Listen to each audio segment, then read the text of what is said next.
very good morning and warm welcome back to all of you in the very first session of your DAA subject. Uh, just an introduction, though I know every one of you know me, but still, I am your Professor Kausha Masani, and I am going to take your data structure and analysis of algorithm subject this time in your fifth semester. This is the higher semester I was talking about when we were discussing your data structure in third semester. Many of you had questioned me that, ma'am, when we are referring the data structure concept online, there are some concepts called big omega, time complexity, space complexity, and we are not able to understand what are those. And at that time, I told you that whenever you are coming up to your higher semester, you are going to learn about them. So here you are. This is the higher semester, half of the engineering over. Fifth semester, you are coming up, and this subject is particularly going to answer those questions of you, which you are doing in data structure. Let me just present you my screen, and we can go through the syllabus first. I'll give you an overview of the syllabus. I have created one Google Classroom. The invite has been sent already to each one of you. If you did not receive an invite, just let me know in the chat so that I can later on after this session, I can invite you guys. You can check out your emails and accept the invitation by the time I'm presenting you my screen. It is a Google Classroom invite.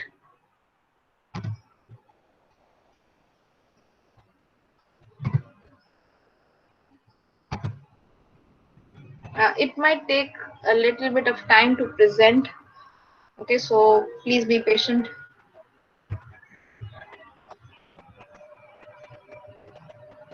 And by the time I'm presenting, all of you just check out your emails. There will be a Google Classroom invite and accept that invite. I'll tell you what is to be done there.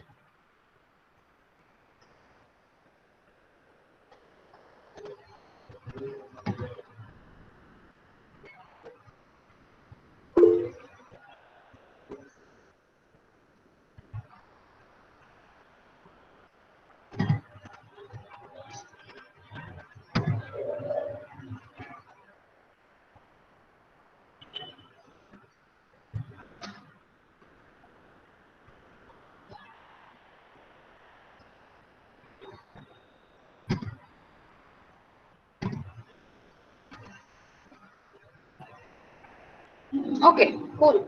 If you have accepted and joined, that is fine. But by chance, if anyone did not receive and you are here in the session, just do let me know. It is taking much time.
Okay, I'm just testing here. Can you see the meeting screen? Yes, ma'am. Okay. should be seen to everyone now.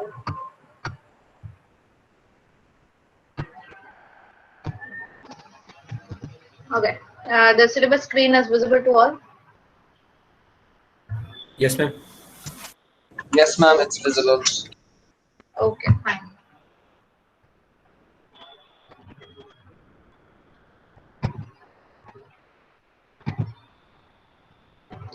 All right. See, the subject code which you guys should remember and the subject name both.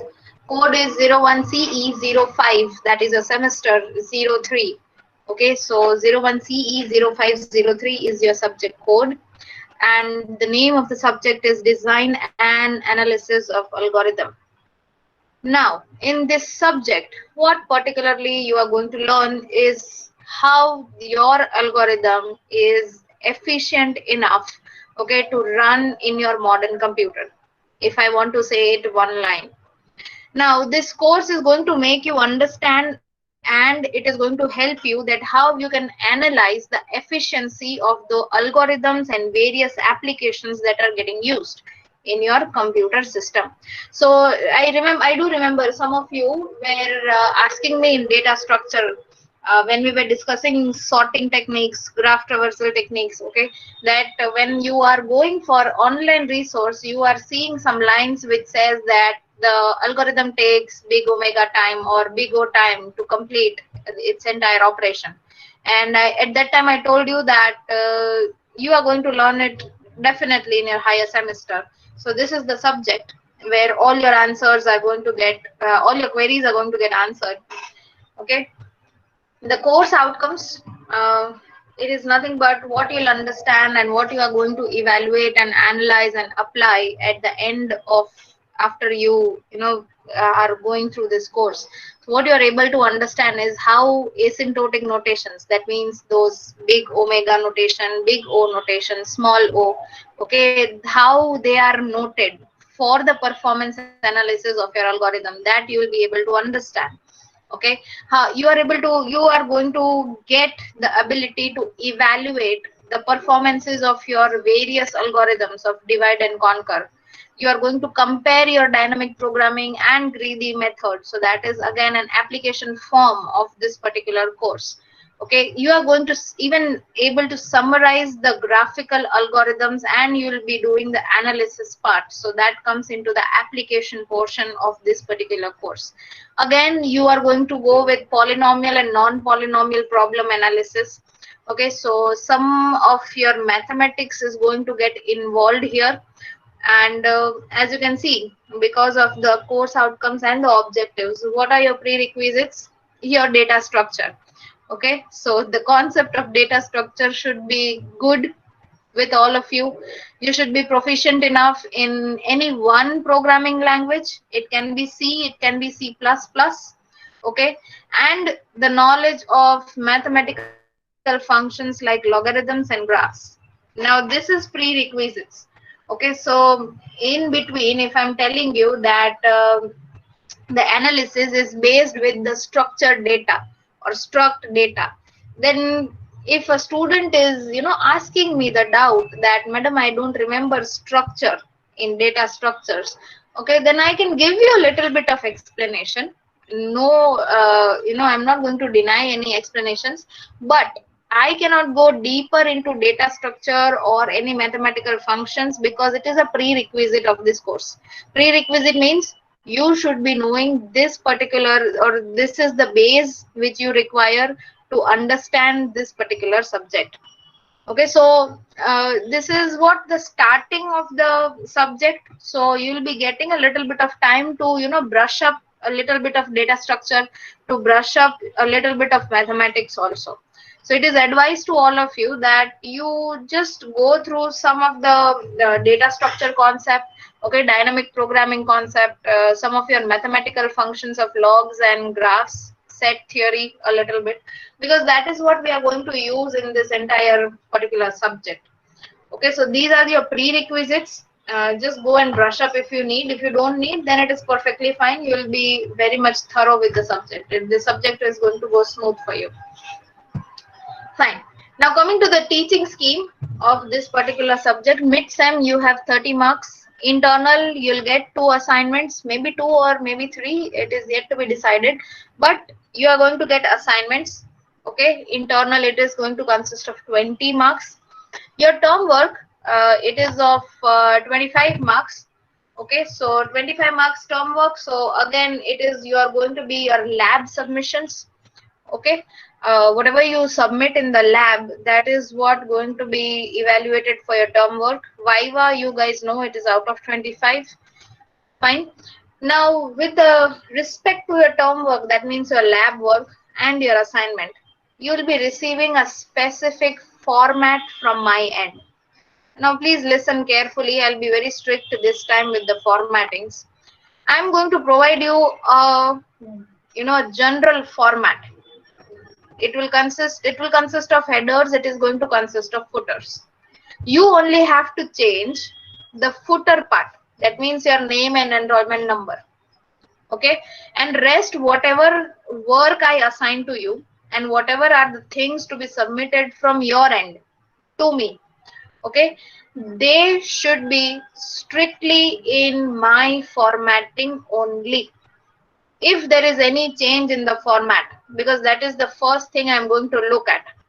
I'm going to take online submissions as of now. Okay, so if there is any change, the first thing that I'm going to see when I open your document is the formatting. Okay, if there is any change in the formatting, or if any innovation is done in the formatting. Madam takes orange color, I don't like orange color, I like black color. I am going to do the linings in black.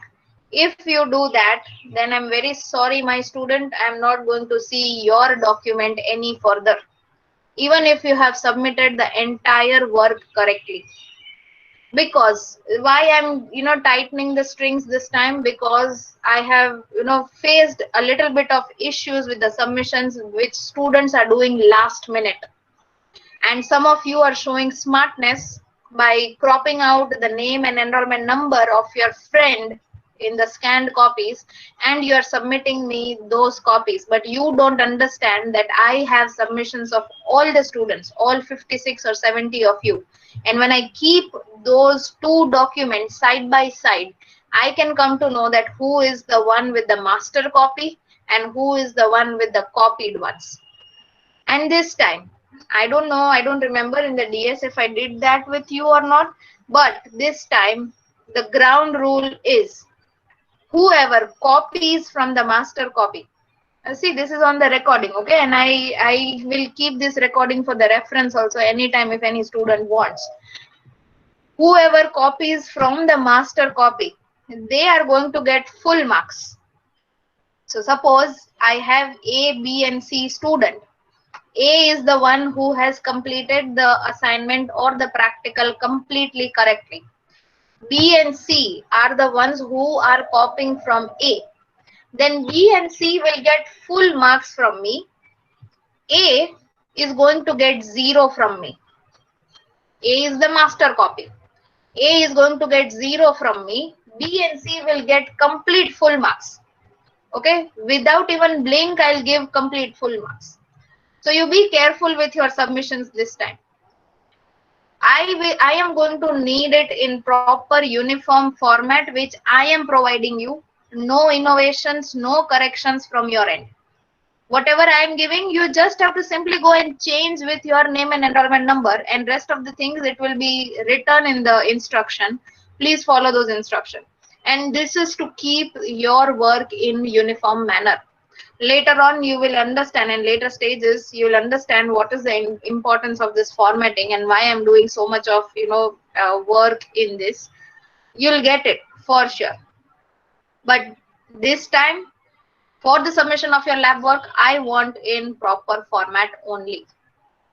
Am I clear to each one of you in the session? If any of your friend is not there, pass this message to them. Yes, ma'am.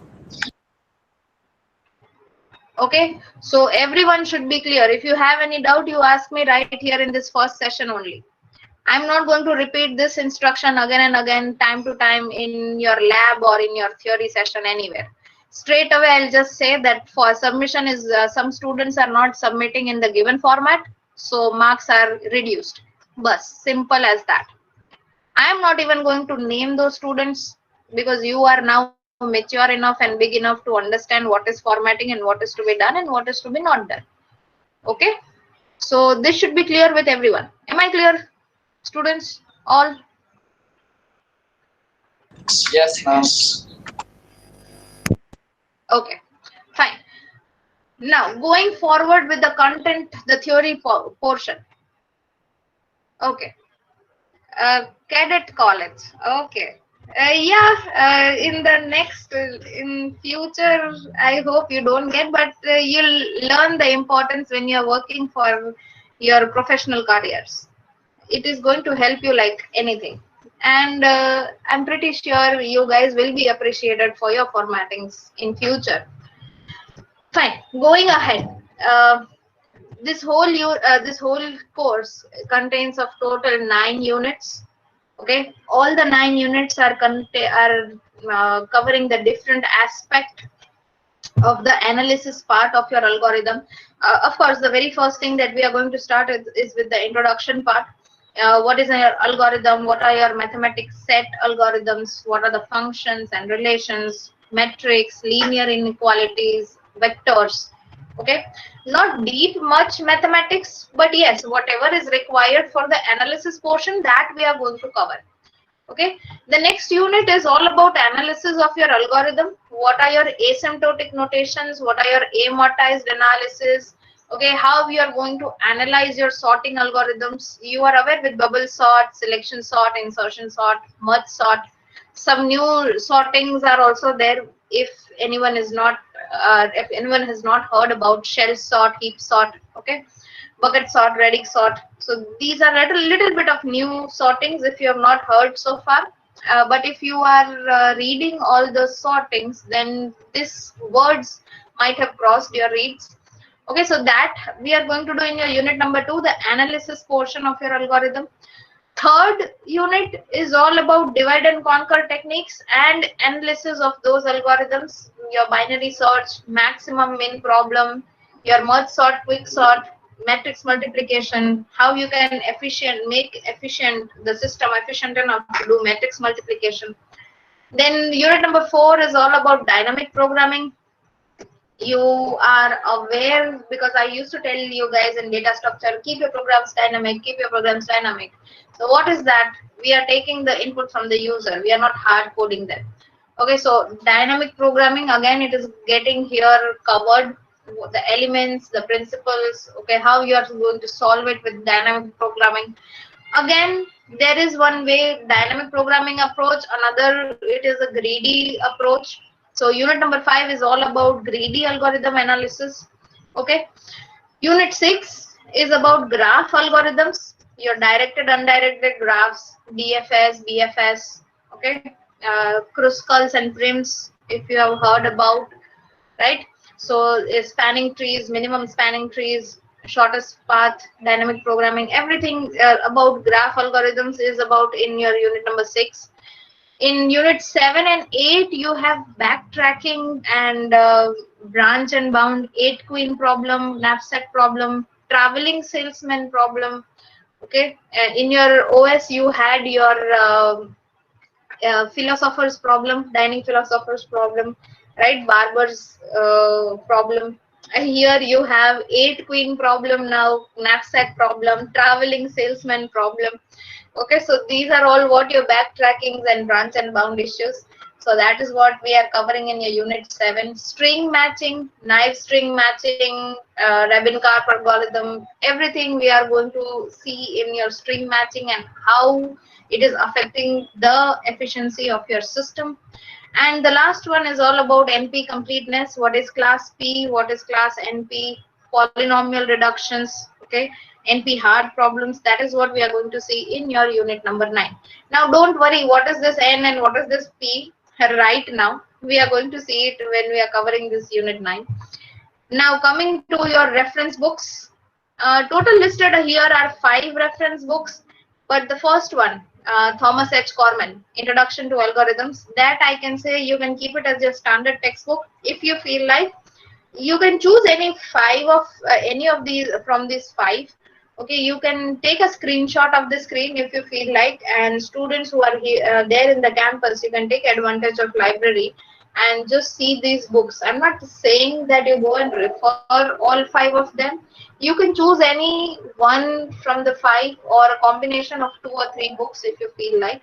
Okay, but this Corman, we generally don't address it as Thomas Corman. We just address with the surname, that is Corman.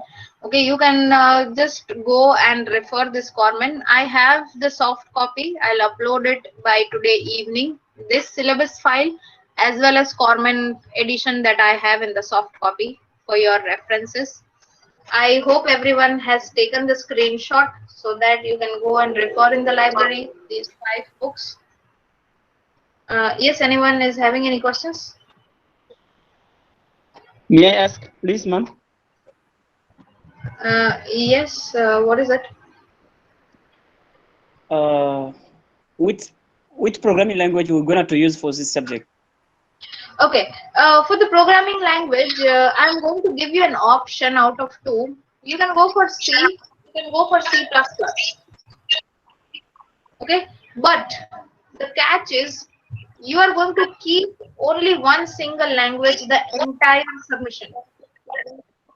Okay, whichever is better for you. I'm not going to keep a restriction this time that you have to go with C only. Okay, you can go with C, you can go with C++, whichever the language you are comfortable with. Kaisan, can you just mute yourself? My voice is getting repeated. Okay, thank you. But I am going to do all the programming with C. Okay. For me, I am comfortable with C, so I'll go with C. You guys can choose between C and C++. All right. But the thing is, you are not going to do the combination. That first few programs you are doing in C, later on you are not understanding or it is difficult for you, then you are going for C++, again you are taking up C. I don't want that. If you are going with C, then go with C. If you're going with C++, then you go with C++. I don't mind it, anything like that, but don't do the combination. But for me, when I'm explaining you in the lab session, I'll be using C language. Again, the compiler is your choice. Even if you want to go for online compilers, you can go with the online compilers. I don't have any issues. You want to use any IDEs, then you can use your IDEs also. Probably I'm going to use Dev C++ because I have it with me. So I'll be using that Dev compilers, okay, for my C language. But you guys have the option. You can go for online compilers. You can use any IDE of your choice. Okay, now with the... Ma'am, may I ask again, please? According to me, we are using Java for every subject. So I think it will be helpful for me to use Java. I maybe understand every subject properly. That's because okay. That's okay, but Java I don't prefer in submission. If you want to do it for your understanding portion, then it's completely fine. But for the submission part, I won't be preferring to go with the Java language. Okay, but I want you guys to choose from C or C++. For your understanding purposes, for your personal purposes, you can use Java. I don't have any issues. But for this particular subject, C or C++ would be the language out of which you guys have to choose. Okay? Coming to the practical part, in the syllabus when I upload, you'll be able to see total 18 practicals, but we are not going to do 18. We are going to cover 12. First 12. Okay, 1 to 12 we are going to cover. Fine. And the submissions of the assignments and the practicals are to be done in your Google Classrooms only. I'll explain more about practicals in your lab session. Right now, I am going to start now with your unit number 1. Okay, that is Introduction to the Design and Analysis of Your Algorithm. Let me just present you my screen again, because this is just a window getting presented.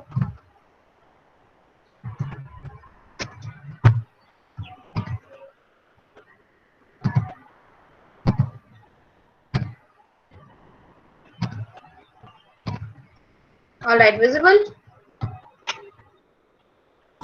Yes, ma'am. Everybody, to everyone, the screen is visible? Yeah, ma'am.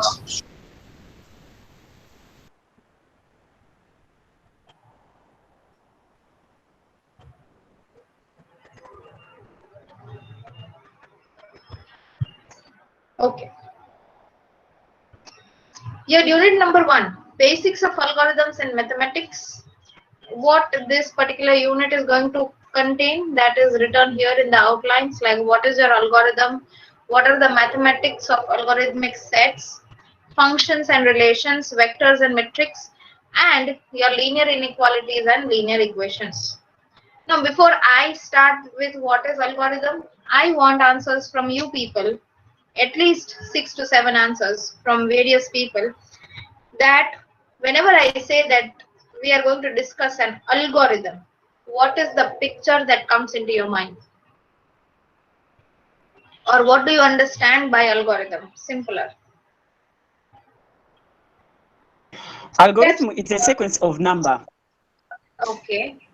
Steps to solve a problem, step-by-step procedure for solving any problem, a logic. Okay. So far, everyone has given the correct aspect of algorithm. Yes. Logic for solving problem, technique to achieve some task. Okay, fine, going good, each one of you.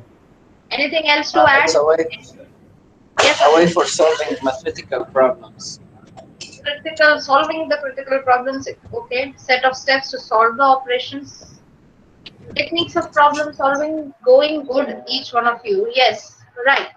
So, if I summarize all of your answers, because everyone has touched the very correct aspect of your algorithm, if I summarize it into one, or say a 3-line definition, it is a collection. What is your algorithm? It is defined as the collection of unambiguous instructions. Now, do you understand by unambiguous? Okay, there is one no. Anyone else who understands what is unambiguous? Or have you heard about the term ambiguity?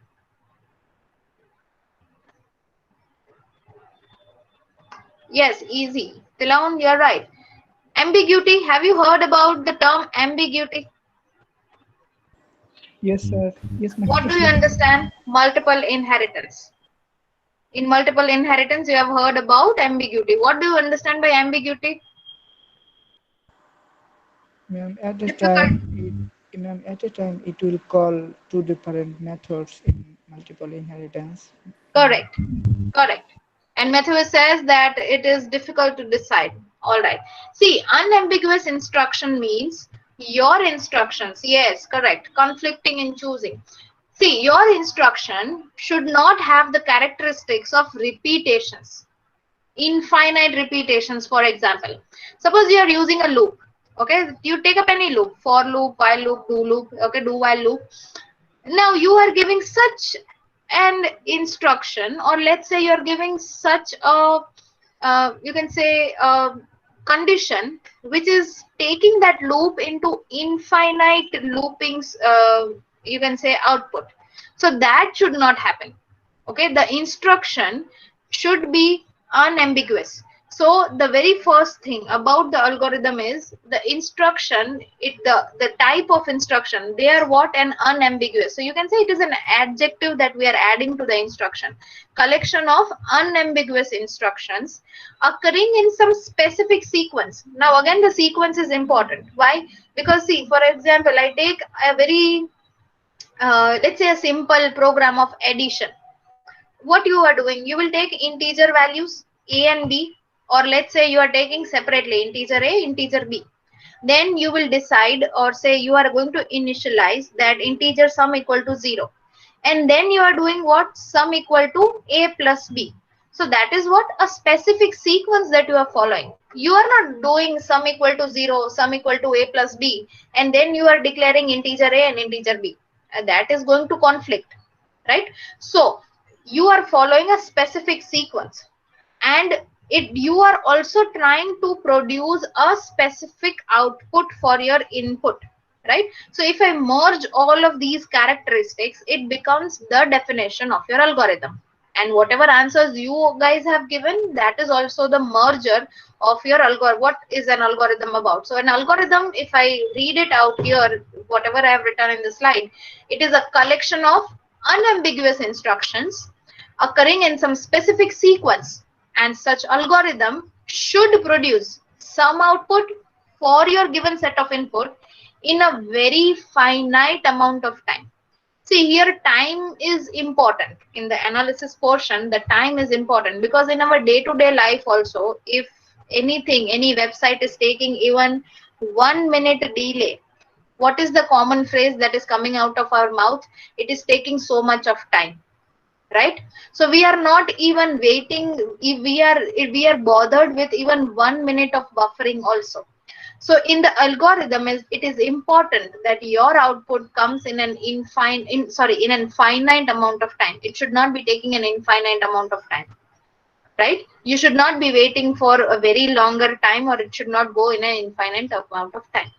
So that is what it is, the summary of the definition of the algorithm. Now, some of you are not very much comfortable with this sentence form of definition. Then you can write in points also, which you guys have mentioned, absolutely correct. An algorithm is what? A sequence of computational steps that transforms your input into an output. Or you can say it is a tool for solving a specified, well-specified computational problem. The problem is, I want summation. So you are going to do a well-specified steps of instructions to be given to your system to produce an addition, or say to produce a summation of two integers, right? So that is how you can define your algorithm. Pretty easy. If we go further, if you want to go point wise, then whatever you guys have answered, you can write it. All the points are absolutely right, and you can write it in this form also, the definition, that an algorithm is what? A set of rules for carrying out calculation either by hand or by machine. Okay, finite step-by-step procedure to achieve a required result is also the correct definition. Sequence of computational steps that transform an input into an output is again a correct definition. Operations that you are performing on the data, organized using your data structure concept. Okay, that is also the definition of algorithm, and it is absolutely right. Okay, so I hope now what is algorithm, you are going to be very technically sound in whenever it is asked that what is algorithm. Am I clear? Because this kind of questions are there in the Viva also, in your competitive exams also, in your interview questions also. So I hope there is no doubt with anyone regarding what is algorithm. Yes or no? Clear, ma'am. Rest of the students, I want answers from everyone, whoever can able to answer. Clear, ma'am. Very clear, ma'am. Yes, ma'am. All right. Okay, so moving forward, what are the properties that you should come up if you want to identify that, okay, this particular written form is an algorithm?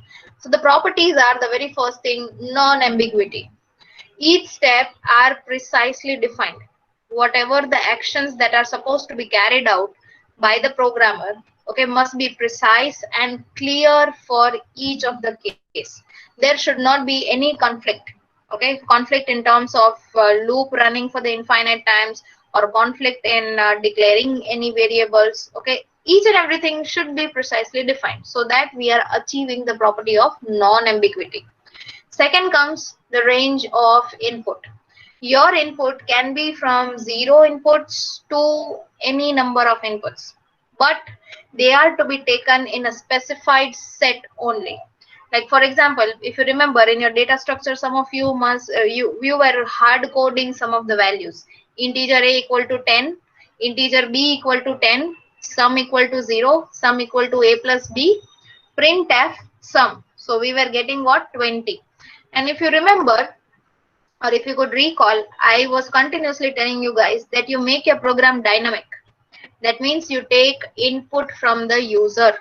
So the algorithm here can have 0 inputs. That means the algorithm can consist of hard-coded inputs also, or it can have more inputs. That means it can be taking inputs from the user, but you have to take them in the specified set only. So that is your range of input property. Second property. Third property, multiplicity. That means you can represent your algorithm in various ways. I just don't say that you have to represent in one way only, okay, or you just have to write and it is the correct form. You can write your algorithm in normal like language that I am using. Step 1, declare integer 1, step 2, declare integer 2. Okay, you can use your flowcharts, means the diagram form if you want. You can use your pseudo codes also. In the pseudo code is a combination of your normal language and a little bit of your technical language, or you can even use your programming language too. Okay, so multiplicity is one of the property of algorithm. Fourth is speed. Of course, we want speed in this era, and we want our algorithms to be efficient enough and fast. Okay, so speed is one of the property of designing any algorithm. And the last one is your finiteness, means your algorithm should terminate in finite number of steps. It should not be going on and on and on for, let's say, for an hour or for 24 hours or 42 hours or years or even infinite. Okay, so that should not happen. So these are the 5 properties of algorithm. Any questions here from anyone? No, ma'am.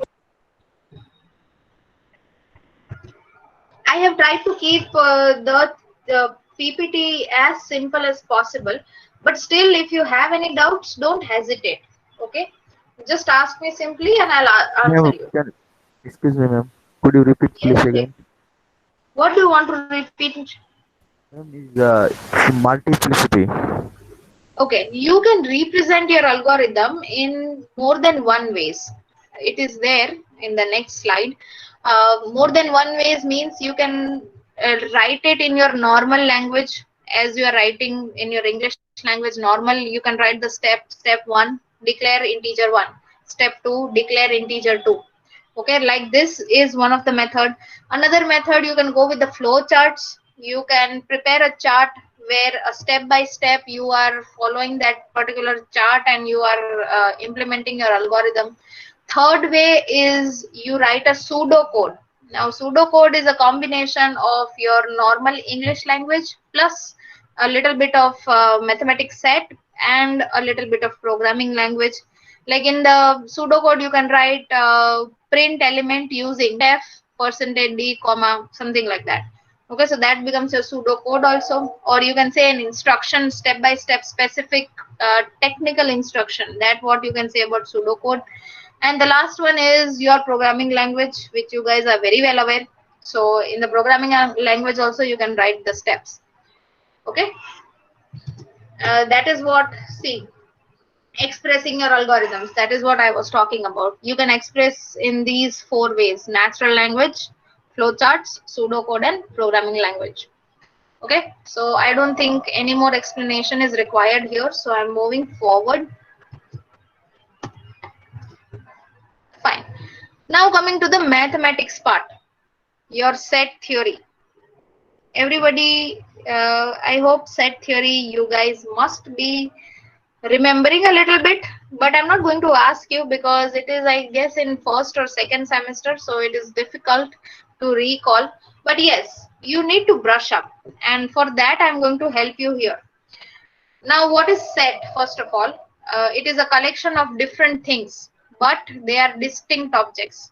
They are known as objects, and they specify or they consist as one unit. For example, TC3. Okay, so Yograj, Shekhar, Arafat, Rohit, David, Sampan, everyone are the part of TC3 set. you are your distinct, you are all distinguishable objects, right? You are all distinct objects, none of you are same, but you are a part of TC3, so TC3 becomes a set. Okay, and in that set all the objects are the students of TC3. Okay, so set is collection of different things represented as one unit. So you guys are one unit which is named as TC3, and you guys are the objects. So the objects in the set are called elements or the members. Okay, if you can relate it like this, it will be easier for you. Now if I want to write it somewhere that okay, this is my TC3 class, okay, then I am supposed to write it as capital letters. The set name is to be written in capital letter TC3. Okay, in between the curly braces, I am supposed to write each of the members, or say the elements of set TC3. That means your names. Okay, it can be Rohit, it can be Hemanath, it can be Sampan, it can be Yogaraj, it can be Krishna.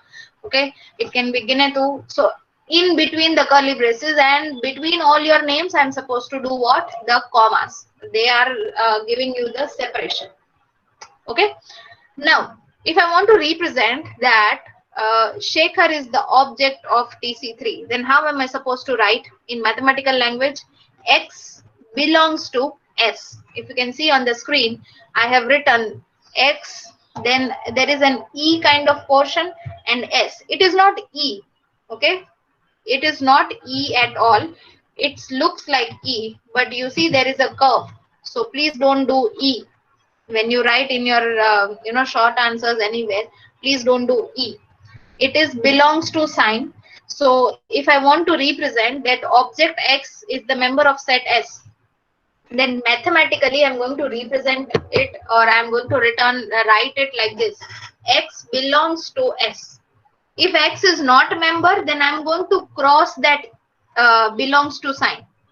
Okay, so X does not belongs to S. So for example, if I want to write set of vowels, okay, if I want to write set of vowels, then I'm supposed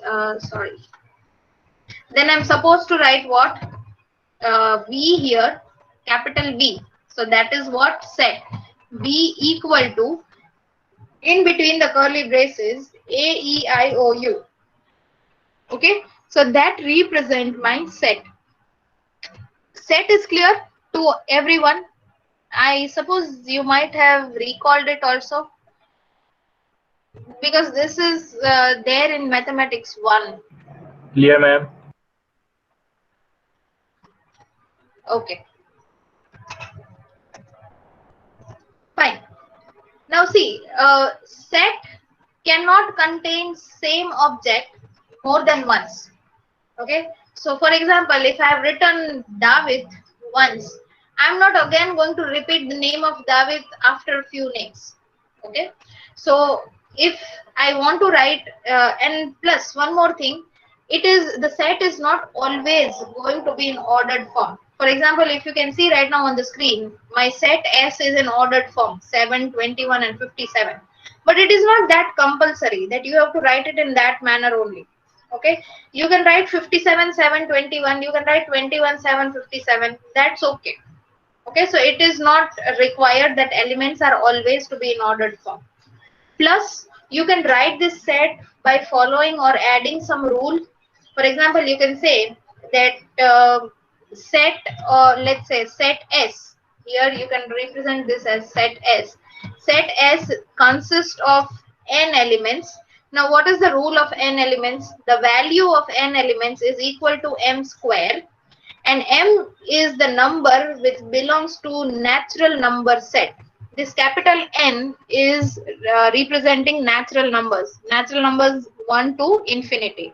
So m can be any value. It can be 1, it can be 2, it can be 3. Okay, and what is the value for small n? M square. So what if you go and just see, if you make it in mathematical form, 1 square is 1, 2 square is 4, 3 square is 9, 4 square is 16. Okay, so what is this set S becomes? The set S becomes the set of perfect squares. If you make a set with just numbers following this rule, It will be what? 1, 4, 9, 16, 25, and so on. So that becomes a set of perfect squares. Okay, so you can represent this set by these forms. It is not that it is always going to be in numbered form. You can set this rule and you can then derive the set of perfect squares that as I have derived here. Okay, clear everybody? Yeah, ma'am. Yes, ma'am.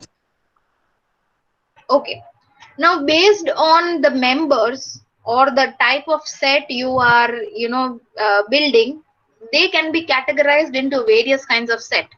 It can be an empty set, it can be an infinite set, it can be a subset. So what is an empty set? Set which has no members. Okay, it is denoted by this these two signs, as you can see on the screen. Okay, when these two signs are there, that means it is an empty set, no members are there. Fine. Then comes your infinite set, means they are containing infinite elements, the set of integers, set of negative integers. Because what I'm saying, 1 to infinite, okay, or 0 to infinite, right? Or real numbers, if you can say. So the real numbers can be infinity to infinity also, negative also, positive also. So there are those kinds of set are your infinite set. And then comes the subset. That means if you have two sets, A and B, we can say A is a subset of B, and it is represented by the symbol which you can see between A and B. Okay, this symbol. This is the symbol of subset, if you can just recall. So that means when I write this particular expression, A is a subset of B, that means all the elements of A are present in the subset of B also. Okay, so every member of A is also the member of B. Fine. So formally, if you want to write, A is a subset of B if and only if X belongs to A, X belongs to B. Then you can write that X belongs to A as well as X belongs to B.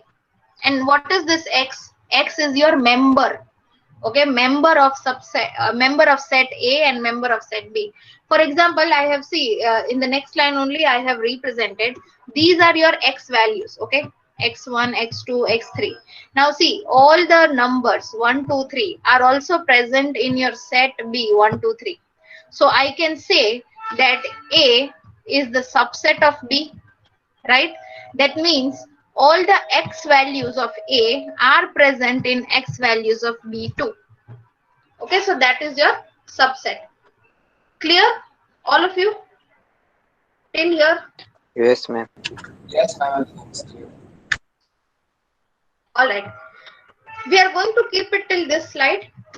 In the next session, we are going to see more about what is your proper subset, equal sets, what is your power sets, okay, what are your functions, and how you can do the operations on this sets.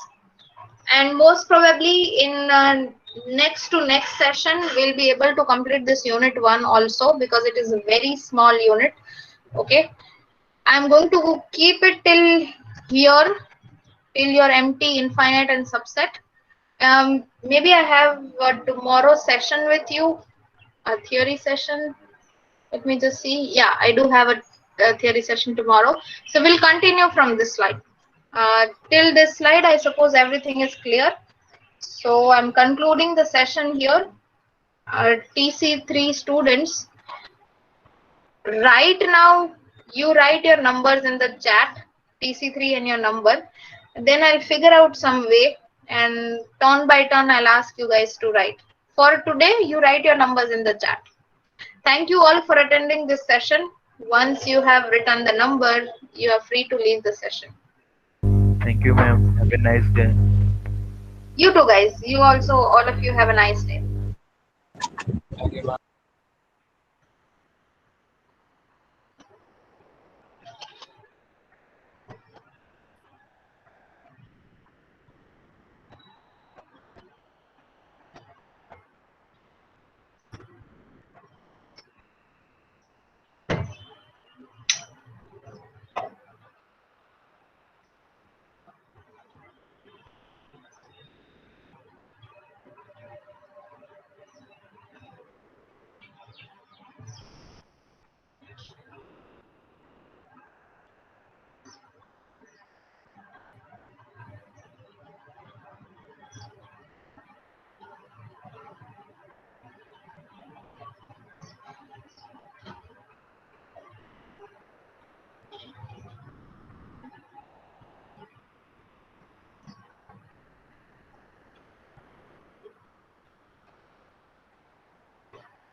Okay, students, I suppose everyone has written the numbers.